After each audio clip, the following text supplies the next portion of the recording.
hoje temos a oportunidade de refletirmos mais um pouquinho sobre os ensinamentos do Mestre Jesus. E por esta alegria, antecipando ao nosso estudo, elevemos o nosso pensamento em prece.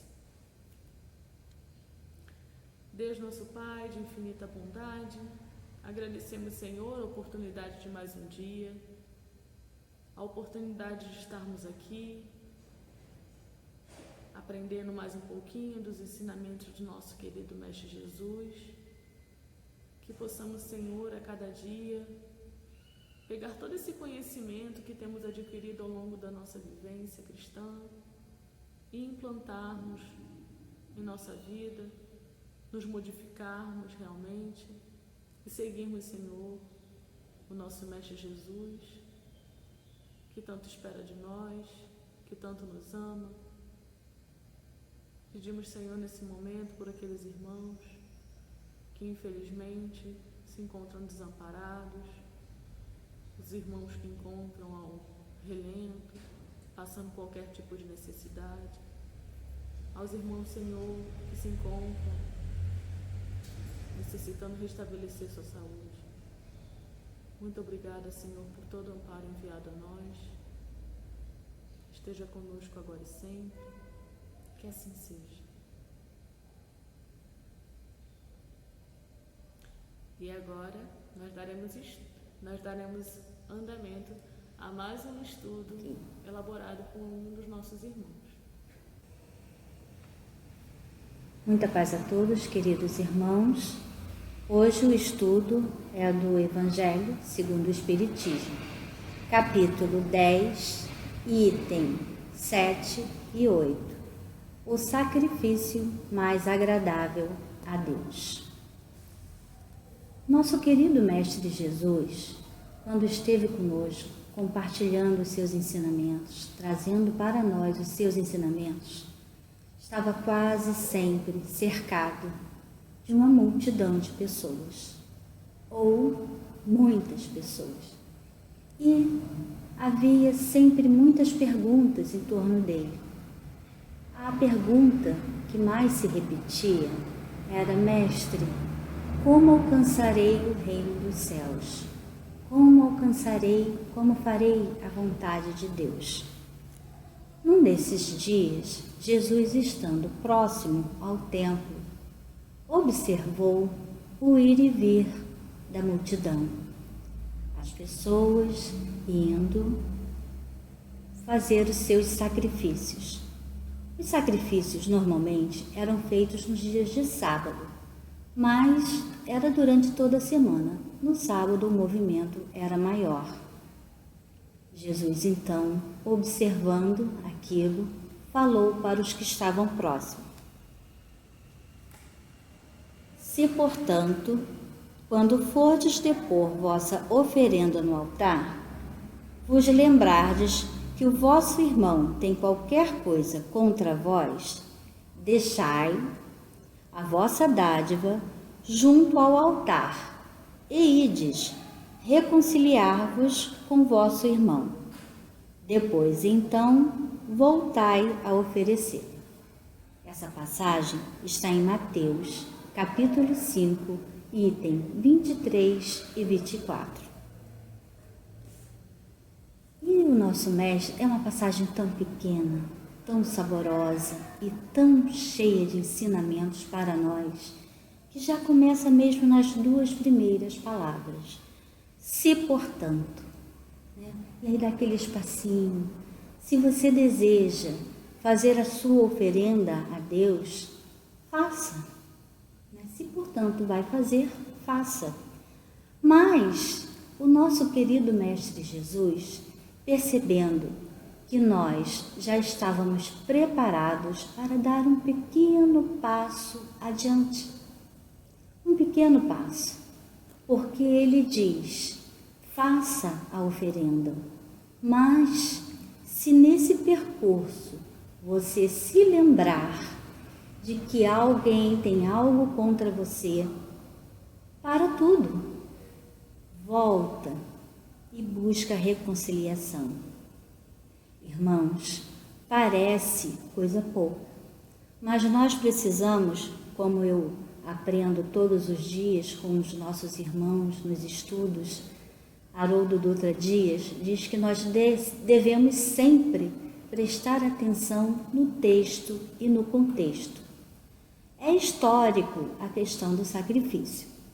Não é só os judeus que fazem, e era de muito tempo, desde que o mundo é mundo praticamente. O primeiro sacrifício de que nós ouvimos falar foi o de Caim e Abel. Os dois fizeram uma oferenda para Deus, né? E Deus preferiu a de um e rejeitou a do outro. E isso deu uma confusão que acabou em morte. E até hoje esse assunto é falado, o povo fala. Então vamos pensar. Segue a humanidade e vem também um outro sacrifício muito conhecido, que é o de Abraão, que Deus pede a ele, em holocausto, a vida do seu único filho, Isaque. E ele, Abraão, vai até o local de sacrifício e lá, no último momento, Deus diz que ele não precisa, porque ele só queria mesmo testar a fé de Abraão. E daí se segue. Os sacrifícios eram variados. Sacrificava-se pessoas, sacrificava-se virgens, sacrificava-se animais. Quando uma tribo vencia uma guerra, sacrificava aquele povo para seus deuses. Então, a questão do sacrifício tem uma história bem longa. E não era diferente com os judeus. O que acontecia ali é que havia pelo menos 2 motivos para os judeus fazerem esses sacrifícios. Um era para pedir graças, pedir que sua lavoura fosse abençoada, pedir que os seus animais vivessem bem, realizar boas vendas. E o outro motivo, que também os levava para fazer esse sacrifício, era estar bem com Deus. Era alcançar o perdão divino para faltas cometidas. Fosse qual fosse a falta, desde ultrajar um dos mandamentos da lei mosaica, 619, ou uma desavença com um inimigo, uma perturbação no lar, onde ele tivesse feito algo errado, levava então um sacrifício para o templo e lá entregava a Deus. Era todo um processo, não era só chegar lá e entregar um cordeiro, ou entregar uma cesta de frutas, ou uma cesta de cereais. Não, era um processo bem complicadinho.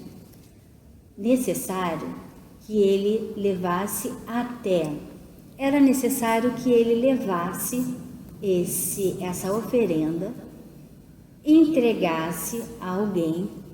Esse alguém iria preparar o altar. Depois de preparado, ele deveria colocar a mão sobre essa oferenda e trocar. Era necessário que ele entregasse o animal a um sacerdote.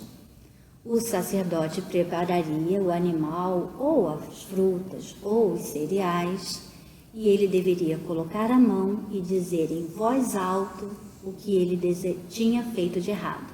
Então, vamos dar um pequeno exemplo. Eu destratei o meu pai.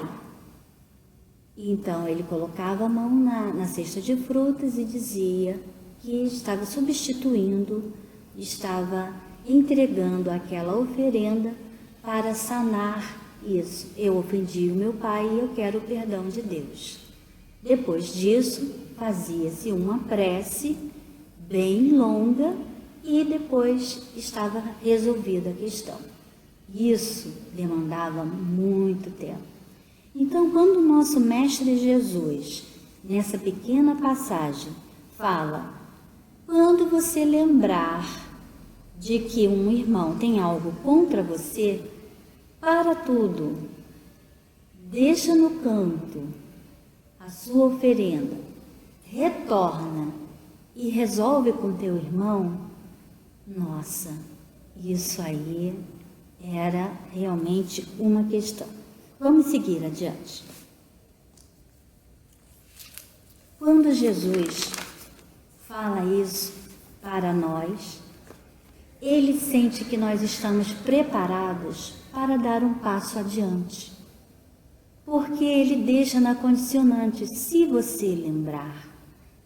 Se você lembrar, você então faz as pazes com com teu inimigo. Por uma questão de honra, por uma questão de herança, o povo judeu era extremamente orgulhoso. A questão do perdão, ela não era nem cogitada, era desnecessária. Eles viviam sobre a égide da lei mosaica, a lei que dizia que é olho por olho, dente por dente.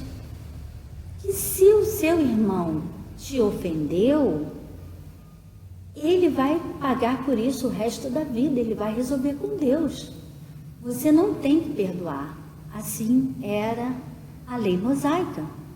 Então, quando Jesus faz essa proposta da reconciliação, ele está propondo aos judeus e a nós um passo, um novo passo.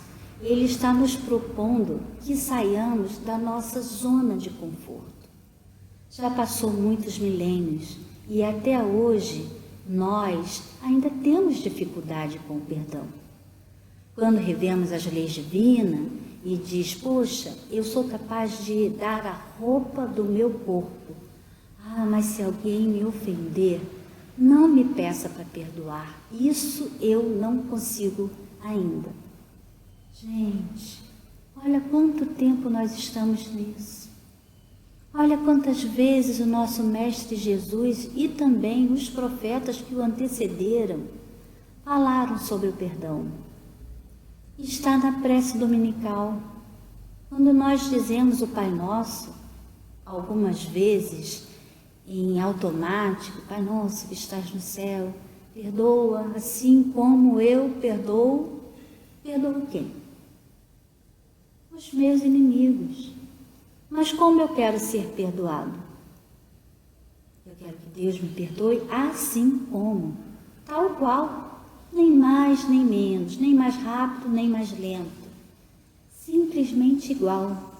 E nós repetimos essas frases aleatoriamente, sem nos darmos conta que o Mestre Jesus trouxe em forma de pílulas, com a sua suavidade, com o seu amor, com a sua generosidade, esses itens. E no item 8, segue dizendo assim, quando diz, ide reconciliai-vos com o vosso inimigo, antes de depordes a vossa oferenda no altar. Jesus ensina que o sacrifício mais agradável ao Senhor é o que o homem faça do próprio ressentimento. Olha isso. O sacrifício que ao longo dos séculos nós viemos fazendo, materializados em forma de animais, de coisas, de pessoas, de matéria, ele propõe que seja substituído por um sentimento. Vai embora o ressentimento, paremos de nos ressentir e comecemos o processo de perdão. Já está mais do que na hora de nós pararmos de repetirmos frases feitas, que eu sou boa para quem é boa para mim, que eu perdoo quem me perdoa, que eu trato bem quem me trata bem, que eu gosto de quem gosta de mim. Como o Mestre Jesus diz, se você sente dessa forma, está errado? Está errado eu tratar bem quem me trata bem? Eu tratar generosamente quem sempre foi generoso comigo? Segundo o Mestre Jesus, não. Só que ele nos trouxe esse algo mais. Irmão, saia da sua área de conforto, da sua zona de conforto. Vamos fazer algo mais. Está no Evangelho. Fazer o que os outros fazem, né? Ser bom com quem é bom comigo, até os maus fazem. Se você pensar numa pessoa má, numa pessoa cruel, que você conheça, você vai perceber que ela ama alguém. Ela ama o filho dela, ela ama o marido, a mãe, ela ama alguém. E esse alguém que ela ama, ela trata muito bem. Agora, se pisar no calo dela, você vai ver algo que ia preferir não ver em qualquer de nossas encarnações. Esse é o mal. E quando nós repetimos essa frase, eu trato bem quem me trata bem, eu falo com quem fala comigo, eu dou o que me dão. Se me dá um presente, eu dou um presente. Se não me dá um presente, eu nem dou um feliz aniversário. Você não está fazendo algo mais do que os maus fazem. E como o Mestre Jesus propõe, ele não diz que, naquele momento, ele não diz que o sacrifício é desnecessário. Observa isso. Se for de depositar a sua oferenda no altar, então você está indo fazer o que faz sempre, depositar a oferenda no altar. Mas no caminho, você vai lembrar. E se você lembrar, é para esse momento que ele está falando. Se você lembrar que tem algo contra alguém e você deve buscar a reconciliação, significa que você já está preparado para isso. Que você já saiu do automático. Porque o que é esse lembrar? É a tua consciência. É a consciência divina que está no teu interior, lembrando, te tocando, desejando algo mais. E é para esse momento que Jesus fala. Ele não fala para todos que estão ali no templo, levando animais, fazendo trocas, desejando a morte de alguém. Vou dar um boi para ver se meu inimigo morre, que já está doente, acaba logo de morrer. Não é para eles ainda. Pode ser agora. Mas naquele momento não era para eles. Era para quem já estava com a consciência iluminada, já estava ligada a Deus. Porque o que nos liga a Deus é os nossos sentimentos. E a forma pela qual nós falamos com Deus é a prece. Lembra de que forma é colocada as oferendas? Não era só colocar no altar. Tinha que dizer o que fez. E tinha que substituir. E tinha que fazer uma prece. Geralmente a prece era realizada por um sacerdote, porque as preces eram pagas. Então você pagava um sacerdote para que ele fizesse a prece. Mas era necessário que você dissesse o perdão que você buscava ali. Então, se nesse processo você lembrasse de que havia algo a ser resolvido e largar tudo, olha isso. Como assim? Largar o carneiro já estava morto. Ou a pombinha, ou as frutas. Largar tudo e voltar lá longe para buscar o perdão, a reconciliação. E ainda sem ter a certeza se ia realmente realizar aquilo, porque o fato de você pedir perdão a alguém não significa que você vai obter. Mas o processo em si é que importa a Deus. E aí segue mais um pouquinho. No item 8 ainda diz assim: antes de apresentar para por ele ser perdoado, precisa o homem haver perdoado e reparado o agravo que tenha feito a alguns dos seus irmãos.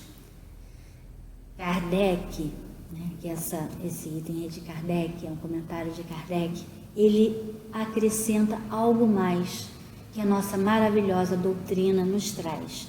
E não é pouca coisa não, gente. São duas palavrinhas danadas. Perdoar. Está lá no item 7, buscar o perdão e perdoar. E reparado.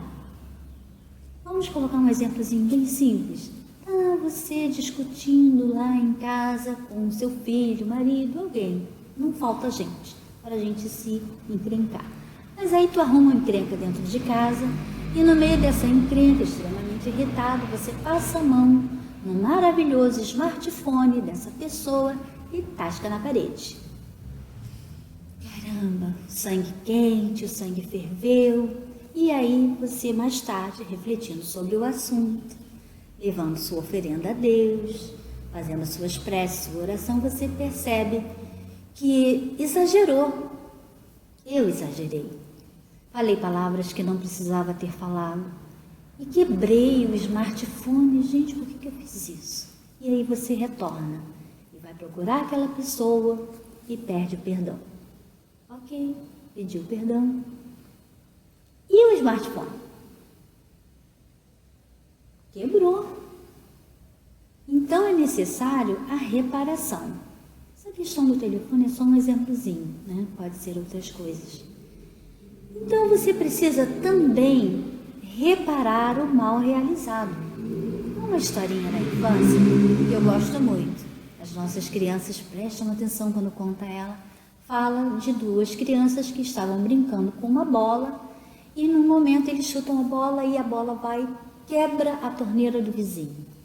Essas crianças vão até os seus pais e dizem: olha, aconteceu um acidente, a bola caiu lá, foi sem querer.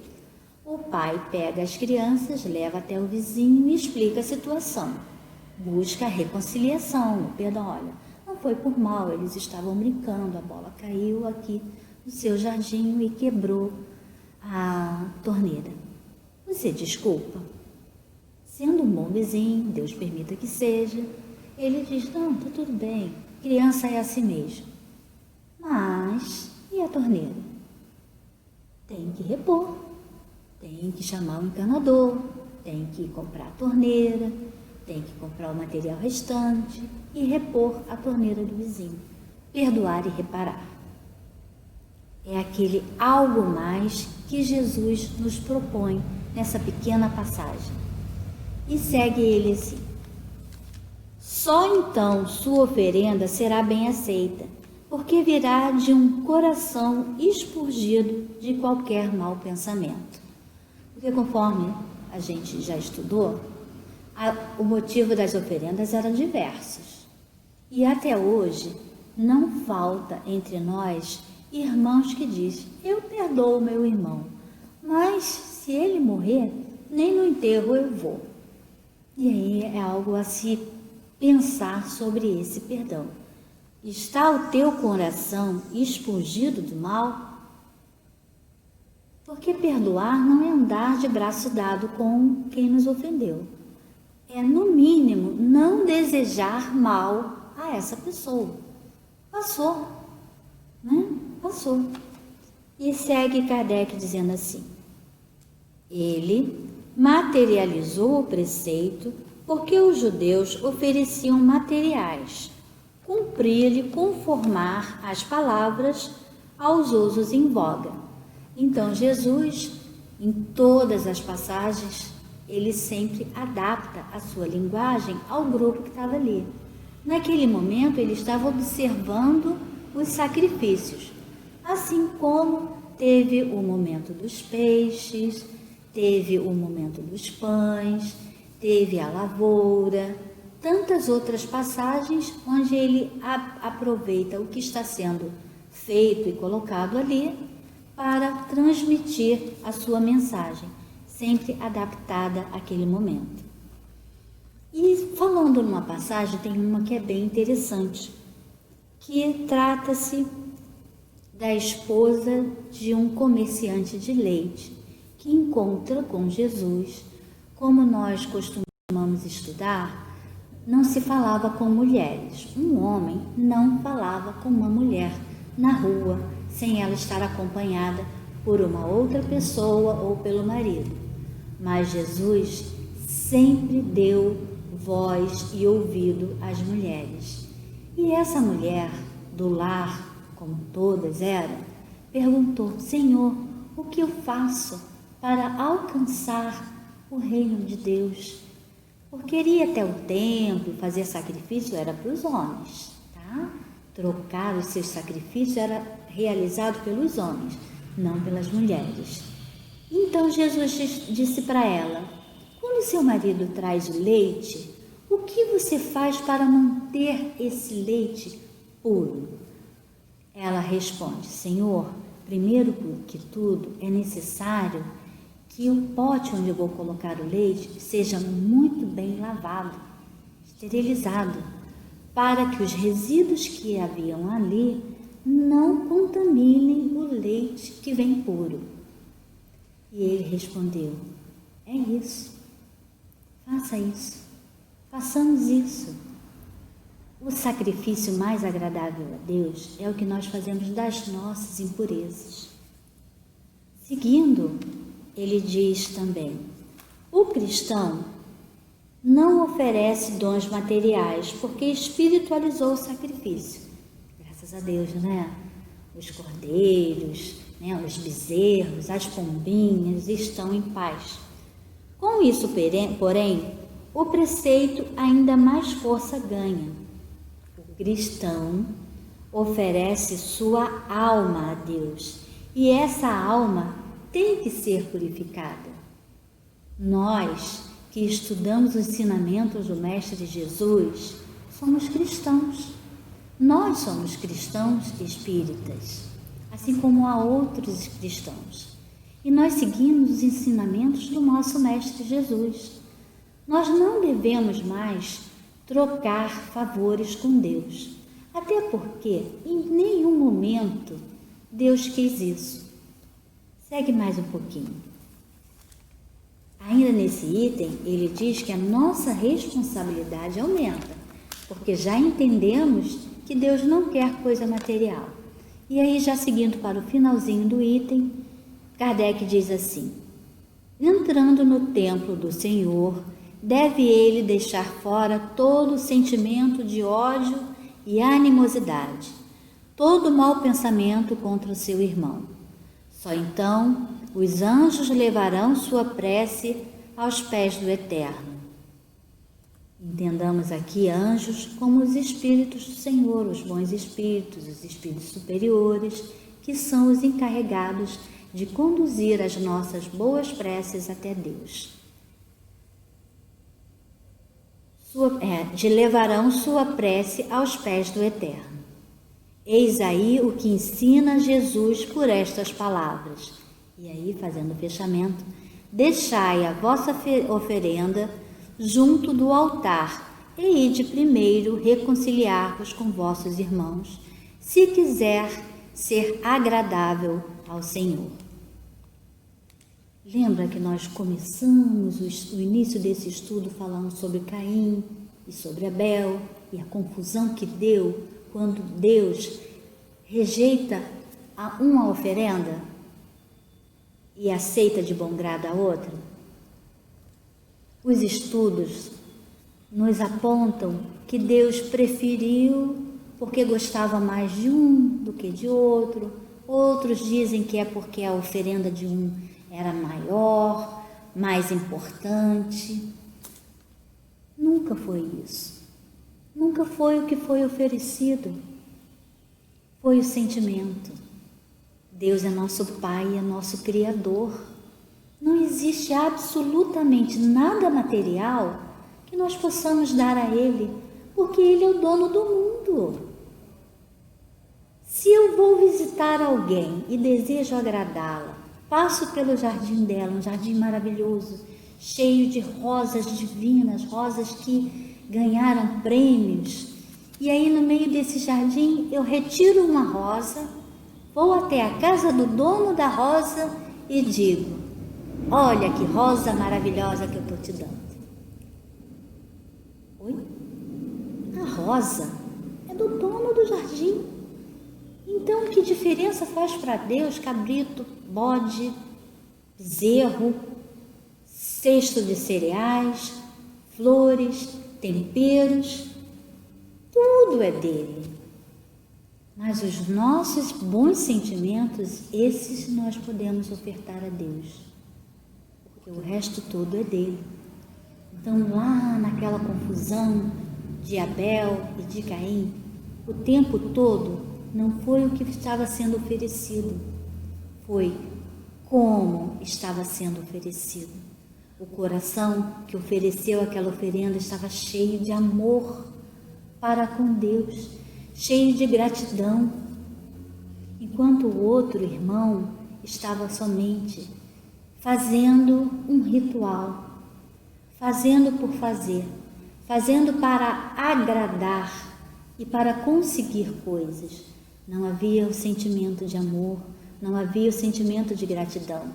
Foi isso que Deus viu, é isso que Deus vê. E é isso que a nossa maravilhosa doutrina espírita, através do estudo do Evangelho, do culto do Evangelho, do estudo do Evangelho e as outras obras do Pentateuco kardeciano, ela nos clarifica a mensagem do nosso Mestre Jesus, porque não tem nada de novo. A mensagem do Evangelho, ela não é nova. Isso não foi escrito por Kardec. E nem mesmo foi dito por Jesus. Ele já disse o que outros haviam dito antes. Ele só trouxe o peso do amor para essas mensagens que nós continuamos lendo e trocando tudo. Mas agora está na hora de fazermos diferente. E como Santo Agostinho diz no Evangelho, mais à frente no estudo vocês vão ver, a nossa oferenda deve ser sempre medida no final do dia. No final do seu dia, você vai falar com Deus, não vai fazer aquela precezinha que fazemos? Obrigado, Deus, por esse dia. E antes de agradecer e de pedir pelo novo dia, ele nos pede a reflexão. Santo Agostinho sugere, olha, passa limpo o teu dia, vê se você ofendeu alguém, vê se você destratou alguém, repensa o teu dia e zera com Deus esse dia. Se você tiver ofendido alguém, pede perdão a Deus e repara o mal feito. Queridos irmãos, muito obrigado pela atenção. Que o Mestre Jesus, vamos fazer a nossa prece, possa estar conosco. Fechemos os nossos olhos e elevemos o nosso coração a Deus. E assim, Divino Mestre Jesus, nós te agradecemos por mais essa mensagem de luz, agradecemos pelo teu amor, pela tua bondade, pedimos a ti, Mestre querido, que tu possa irradiar sobre todos esses irmãos que agora assistiram a esse pequeno estudo, o teu amor, a tua luz, toca o seu coração e sua mente, para que possamos todos juntos encontrar o melhor caminho para estar com Deus, nosso Pai. Obrigada, Mestre Divino, obrigada, divinos amigos espirituais, que assim seja, graças a Deus.